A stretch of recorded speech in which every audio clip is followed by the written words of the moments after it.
Good morning, everyone. The family is back. Everybody's good, healthy, came back in one piece. Wonderful. I got to hear all the stories from my grandchildren, but the most amazing thing, I heard them upstairs and I'm going, oh, they're back. And I went up and heard both of my grandchildren just come and say, Rosie, we're back. And I got big hugs and oh my gosh. Oh, Father, thank you, thank you. Anyway, and then I had another visitor yesterday. My husband came to visit, yes, yeah, letting me know and how things are going at the farm, and brought me a whole bunch of peaches. The peaches, our peach trees for the first year were just loaded down with peaches. We got one or two for the last so many years, and this year they were just loaded down, and I wasn't there, and I couldn't take care of them, and this and that, and yes, and here he brings me 3 boxes, or 2 baskets and a box of peaches, and I immediately made some jam, and yes, and so added to the birthday gifts, all of my children also, because their birthdays so close together, are all getting a jar of peach jam made from our own 100% organic, no sprays, no this, no that. Yes. Woo. Anyway.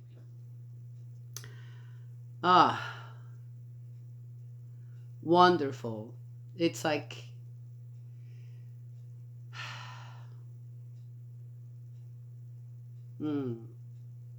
Anyway, so that's what I wanted to share to begin with. This is a long chapter, so let's get started.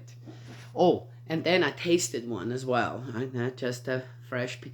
Oh my, it's probably one of the best peaches I have ever eaten. I mean, you talk juicy. The taste was just heavenly. Okay, I mean, oh, I've bought peaches at the store before, or peaches that people have bought in the store, and they're just, a lot of them are just tasteless. They don't have much taste. They're, yeah. These peaches are,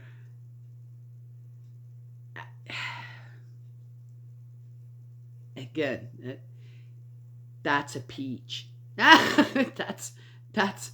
That's how God designed peaches, in this pure, amazing way. Yes? And many of them have worms in them, okay? The worms got into them, yeah. I don't care. That just means that they're really, really good, right? Yes, yeah. And you just cut around it. It's no big deal. Amazing. And again, I guess you share, right? You share the bounty with what? The principles of creation. The little worms who need it too. Okay, just saying.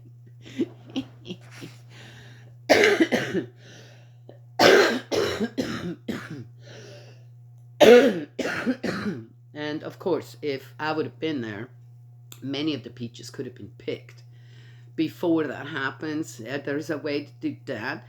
Because most anything, okay, a lot of things, if you pick them off the vine a little bit earlier, or a tree, they will ripen out, okay? A peach will, for example. A tomato will, yes? And so one needs to know a little bit about, okay, the weather, what could, but I wasn't there. So, still, I got some peaches. Enough that, yes, I really get to enjoy them too. Thanks to my husband, who knew. That'd be sad if she didn't. Huh? Yes? Ooh, ooh, ooh. Love, love, love. Okay, there. All right, we are in the first book of Maccabees, 9. It's a long one, so I'm going to get started here right away. Battle of Beer, Sait, and death of Judas Maccabeus. Demetrius, hearing that Nicanor and his army had fallen in battle, sent Bacchides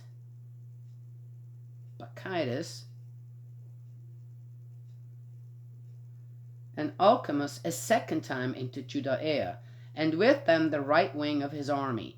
They took the road to Galilee and besieged Mesaloth in Arbela and captured it, putting many people to death.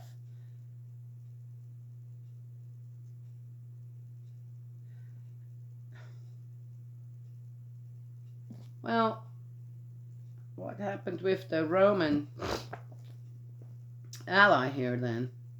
In the first month of the year 152, they encamped outside Jerusalem. They then moved on, making their way to Bir Said with 20,000 foot and 2,000 horse. Judas lay in camp at Elazah with 3,000 picked men. When they saw the huge size of the enemy forces, they were terrified, and many slipped out of the camp, until no more than 800 of the force were left. With battle now inevitable, Judas realized that his army had melted away. He was aghast, for he had no time to rally them. Yet dismayed as he was, he said to those who were left, "Up, let us face the enemy. We may yet have the strength to fight them." His men tried to dissuade him, declaring, "We have no strength for anything but to escape with our lives this time. Then we can come back with our brothers to fight them. By ourselves we are too few." Judas retorted, "That I should do such a thing, and run away from them? If our time has come, at least let us die like men for our countrymen, and leave nothing to tarnish our reputation." Oh. The army marched out of camp and drew up facing the enemy. The cavalry was drawn up in 2 squadrons. The slingers and archers marched in the van of the army, and all the best fighters were put in the front rank. Bacchides was on the right wing. The phalanx advanced from between the 2 squadrons, sounding the trumpets. The men on Judas's side also blew their trumpets, and the earth shook with the noise of the armies. The engagement lasted from morning until evening. Judas saw that Bacchides and the main strength of his army lay on the right. All the stout-hearted rallied to him, and they crushed the right wing, pursuing them as far as the Azara hills. But when the Syrians on the left wing saw that the right had been broken, they turned and followed hot on the heels of Judas and his men to take them in the rear. The fight became desperate, and there were many casualties on both sides. Judas himself fell, and the remnant fled. Really? So where the Romans here? Is this before again? I guess not. All right.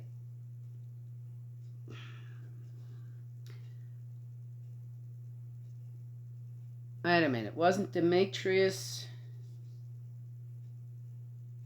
You know what? What's it matter? Just one more battle. Okay, so they didn't win this time. The funeral of Judas Maccabees. So tired of talking about war and okay, let's see now. Was this a just war? Was this to really, come on. Just done. I'm done. The funeral of Judas Maccabees. Jonathan and Simon took up their brother Judas and buried him in his ancestral tomb at Modin. All Israel wept and mourned him deeply, and for many days they repeated this dirge. Well, it's interesting. He had 3,000 people, 800 were left. That means 2,200 ran away. Oh, but then when he died, they all were, what? Well, maybe these weren't. We're talking about the rest of the country. Really? All right.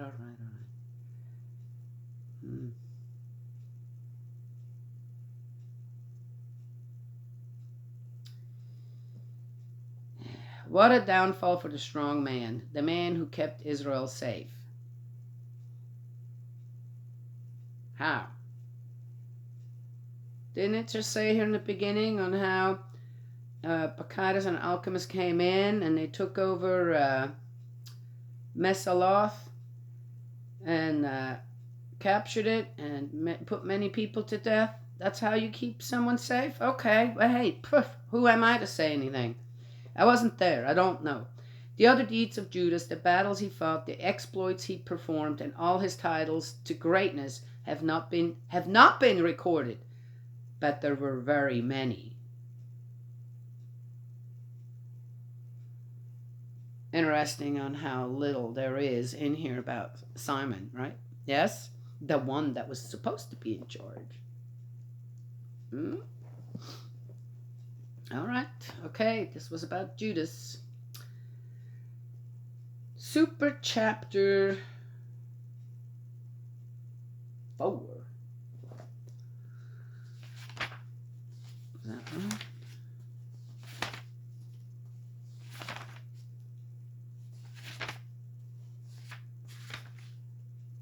Yep. Jonathan, leader of the Jews and high priest, 160 to 143 BC. No, now we're going backwards again. 160 to 143 BC. We were already in 150 and 140 something. Now we're going, okay, 146, I believe. So now we're going back again. Okay, all right, backtrack, because this is a new guy who had what to do with... They're all so fragmented. Okay, all right. Let's just read. All right. The triumph of the Greek party, Jonathan leads the resistance. After the death of Judas, the renegades came out of hiding throughout Israel, and all the evildoers reappeared. At that time, so nothing really changed. At that time, there was a severe famine, no doubt, and the country went over to their side.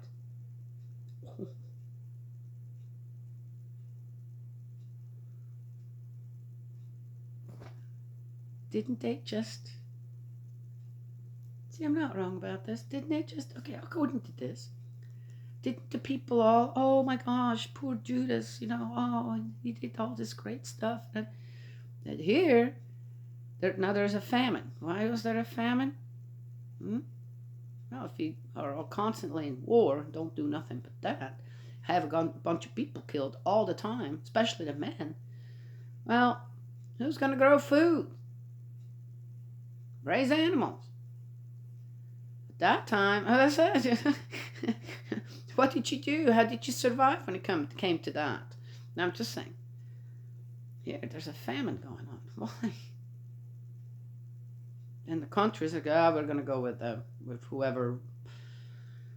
So they all, after Judas passed away, they all deserted him. Yeah, even though, poor Judas. Yeah. Now I'm reading this, we're going, probably most of them are glad he was gone. Oh, maybe this will stop now. I don't know. How's it like that? How do we feel about certain things in the world? Okay, well, let's see what happens next, But in a way, depending on who's gone or out of the picture, you just go, okay, let's hope that, right? Then who do you attach yourself to? I don't know.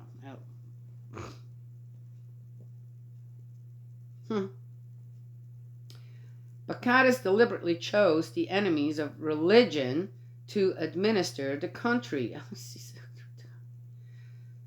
These traced and searched out the friends of Judas and brought them before Bacchus, who ill-treated and mocked them. Now, where are the Romans in all this? A terrible oppression began in Israel. There had been nothing like it since the disappearance of prophecy among them, but it seems like they were all fine with it. And the country went over to their side. The evildoers and the renegades. Okay, you know what? The friends of Judas then all united in saying to Jonathan, since your brother Judas died, there has been no one like him to head the resistance against our enemies, people like Bacchus and others who hate our nation. Accordingly, we have today chosen you to take his place as our ruler and leader and to fight our campaigns. Where is Simon? Nowhere. Whereupon Jonathan took command in succession to his brother Judas.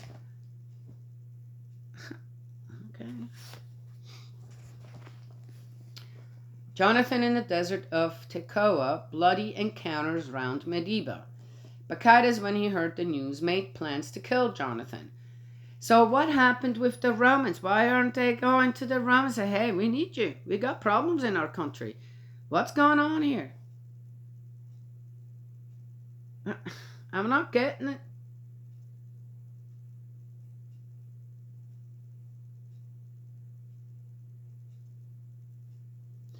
Also, 160 to 143. Is this how long he lived?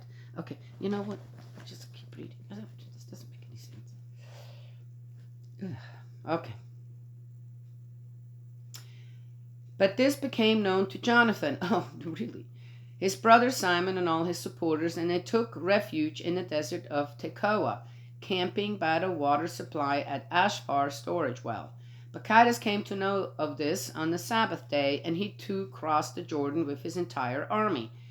Jonathan sent his brother, who was one of his commanders, to ask his friends the Nabateans to store their considerable baggage for them. The sons of Amri, however, those of Medeba, intercepted them, captured John and everything he had, and made off with their prize. Later, Jonathan and his brother Simon were told that the sons of Amri were celebrating an important wedding and were escorting the bride, a daughter of one of the great notables of Canaan, from Nabatah with a large retinue. Remembering the bloody end of their brother John, they went up and hid under cover of the mountain. As they were keeping watch, a noisy procession came into sight with a great deal of baggage, and the bridegroom with his groomsmen and his family came out to meet it with tambourines and a band and a rich warlike display. A warlike display. That's what how a wedding was. Okay, you know what? The Jews rushed down on them from their ambush and killed them, inflicting heavy casualties. The survivors escaped to the mountain, leaving their entire baggage train to be captured.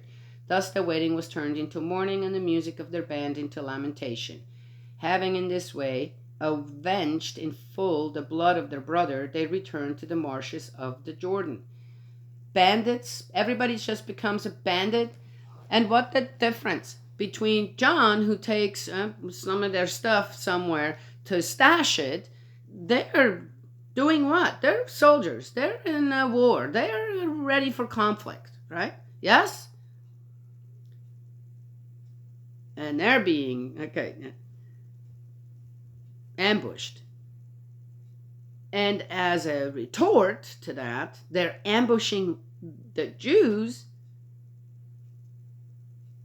Jonathan and the rest of are ambushing what and who? Okay, you know what? Wow. Okay.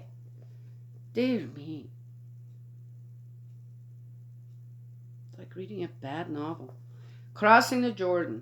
As soon as Bacchides heard this, he came on the Sabbath day with a considerable force to the steep banks of the Jordan.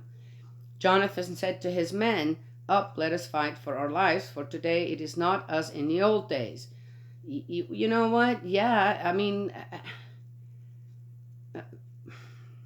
you can see we shall have to fight on our front and to our rear. We have the waters of the Jordan on one side, the marsh and scrub on the other, and we have no line of withdrawal. This is the moment to call on heaven to deliver you from the clutches of your enemies.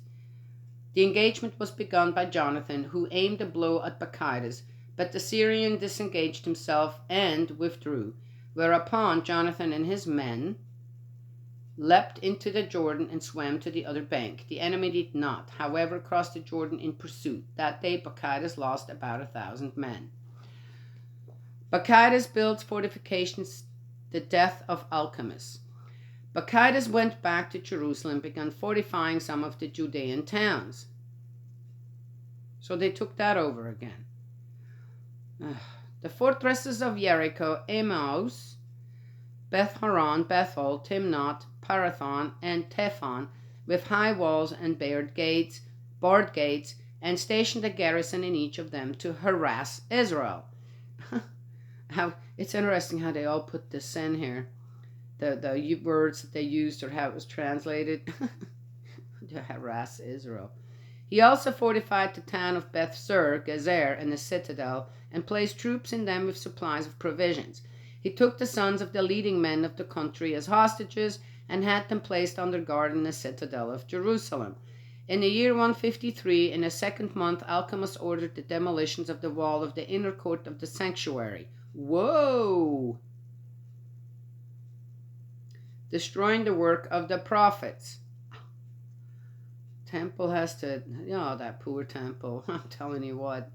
Destroying the work. Okay, Alchemist had just begun the demolition when he suffered a stroke and his work was interrupted. His mouth became obstructed and his paralysis made him incapable of speaking at all or giving directions to his household. Oh, the temple's fighting back.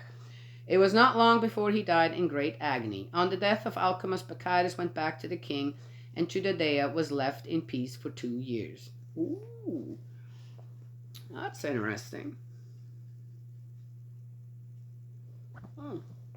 The siege of Beth-Bazi. The renegades then all agreed on a plan. Now is the time, they said, while Jonathan and his supporters are living in peace and are full of confidence, for us to bring back Bacchides, and he will arrest a lot of them in one night.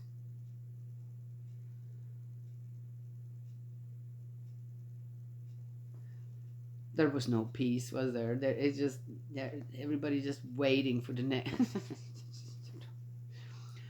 So they went to him and reached an understanding. Bacchides at once set out with a large force and sent secret instructions to all his allies in Judea to seize Jonathan and his supporters. But they were unable to do this because their plan became known.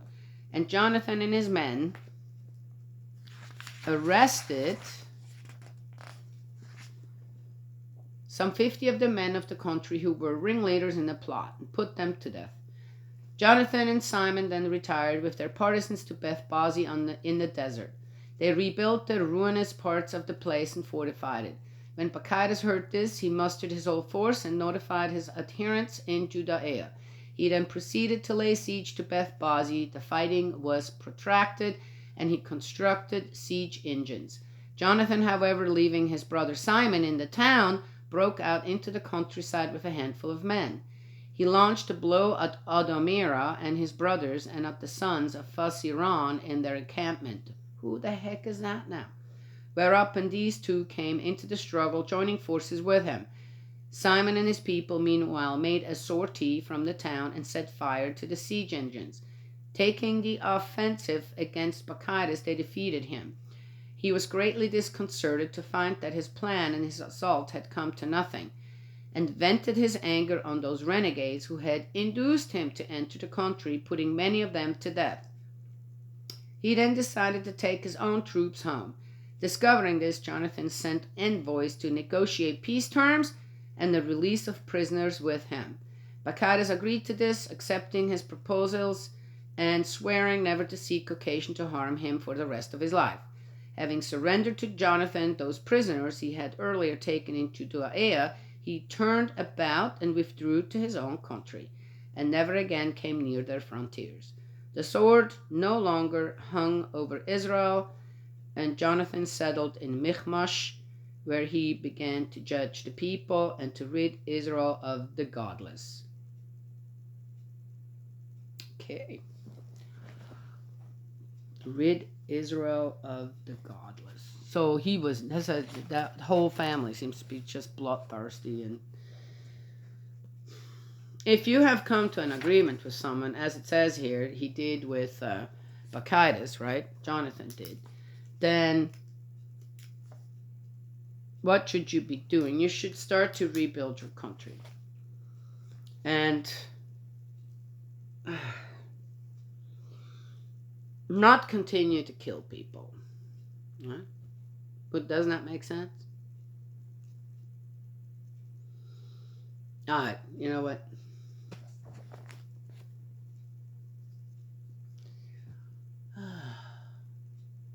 What a mess. Why? Again, I can't find God anywhere in there, okay? Yeah, but alchemists, right? Yeah, well, I don't know how old these dudes were. Right? It doesn't say, really, when it comes down to it. And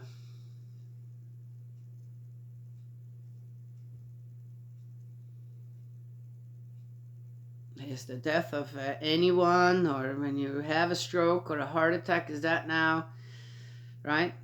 Oh, but that's only for certain people, you know. Well, okay, you know what? No. It, as this just reads like a bad fiction novel, and I all right, it tells the history of Israel. It's a bloody history. It's a sad history. And I can't see that this is what our Heavenly Parent had in mind when He established His own people. That they have to, right? What did He say? You will become numerous, so numerous, right? Like the sand on a beach or in a desert, right? Yes? Well, how do you get numerous like that? You stay out of people's ways. You do your own thing. You stay constant, right? If you're not a threat or this or that to the people, don't own things.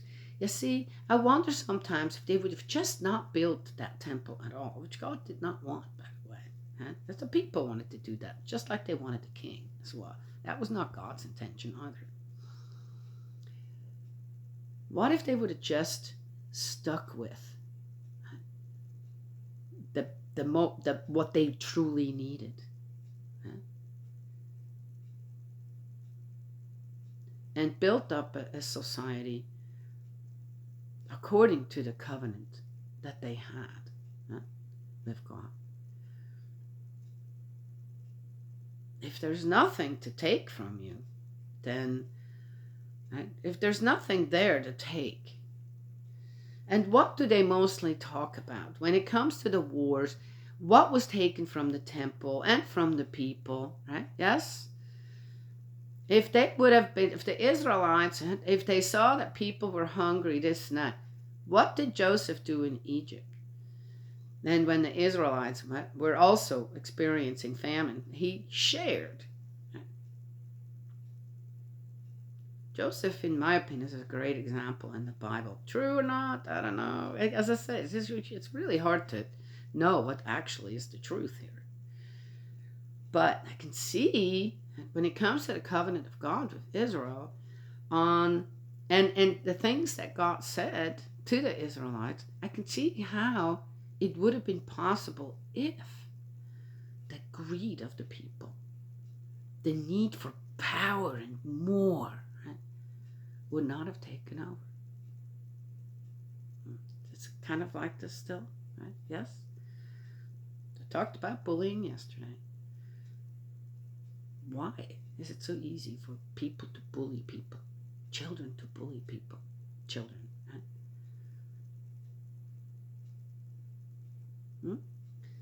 I think it's very rare that a poor child, a child that doesn't have as much, bullies a rich child. Right? Yes? Don't really see that too often. It's usually the other way around.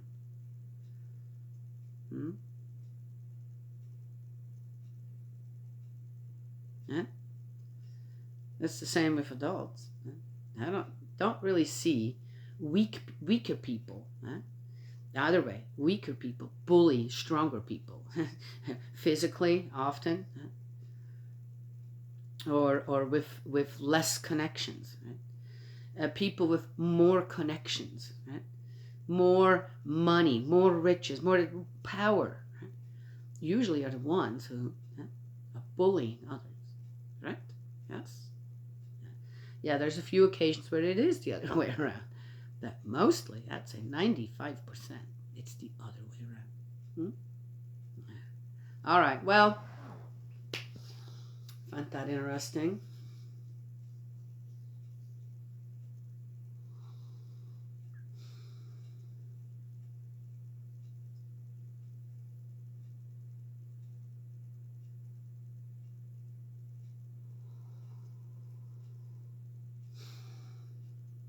I guess, which also means do not become a source of the temptations of others, right? Yes? Yeah. Huh?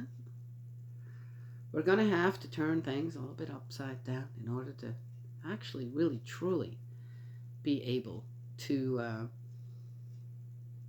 continue that covenant with God. Does that still stand? Or is that just all gone now? It's not just for the Israelites anymore. They're so mixed up by now anyway. I wonder if there's a pure Israelite out there, right? That has actually still, from that time, so many thousands of years ago, right? Still has a pure lineage going. I doubt that very, very, very much. I doubt anybody has that anymore. Maybe in some small little tribes, right, that are out somewhere, that, right? And even there, okay, just saying, right?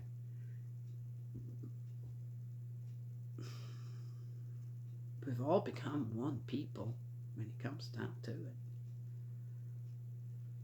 I think we need to start acting more like it. Yes? All right, that's all I have to share this morning. Got to go.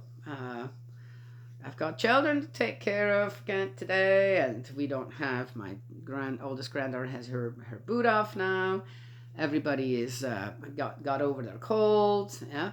So now we can get back one more week.